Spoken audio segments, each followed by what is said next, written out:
Космос Сарыевич, сізден артыңыздағы екі адам кім? Айтып қоясыз ба? Менің артында Мадай Мусаевич, орынбасар. Екіншісі біздің Санслужба департамент директоры Төлен Байдалиевич. Мирлан Исақбекович, комитеттің чечімі мойынша баяндамачы болып екінші оқу режимінде Молдобекова Гүлқан дайындалған. Чечім мойынша жиналышқа саламат сақтау министрі шақырылған. Артындағы екі кіші шақырылған еместі. Аларды міне жұмышы жоқ бұл. Өткенде сіз галстугы жоқ адамды шығарып жүрдіңіздер, бұларды мінеге мейман қылып отырғызып қойдық. Бұларды кете өрмейді жұмысына.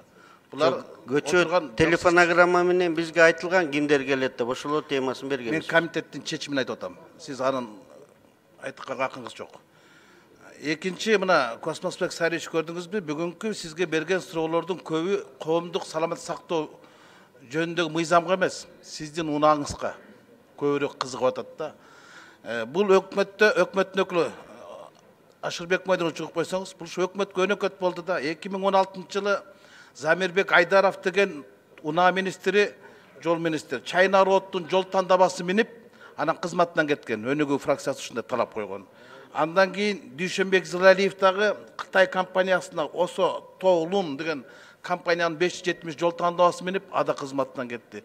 А бул эмне үчүн кызматтан кетпей отурат? Мына өткөндө Коопсуздук кеңешинин жыйынында президентибиз айтты. Сооронбай Шарипович айтты. Мен эки гана министрге ушу кемчилигин баса айтайын деп ушул киши менен Жамшитбек Калилович деп. Ал киши моралдык жоопкерчиликти тартам деп кетип калды. Бул киши кете албай кыйналып атат да.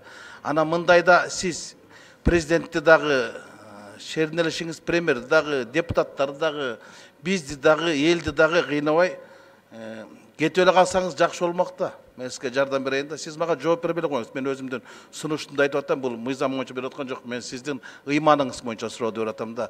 Ушунда чатактын башында отургандан кийин министрликтин башында отурганыңыз ылайыксыз. Андыктан мен сизге жардам берейин. Моралдык жоопкерчилик деген бар. Президенттин кебине илиндиңиз, элдин коомчулуктун сын пикирине илиндиңиз. Кой аксагы менен жүз болсо, өкмөт аксагы менен жүз болот да. Сиз азыркы өкмөттүн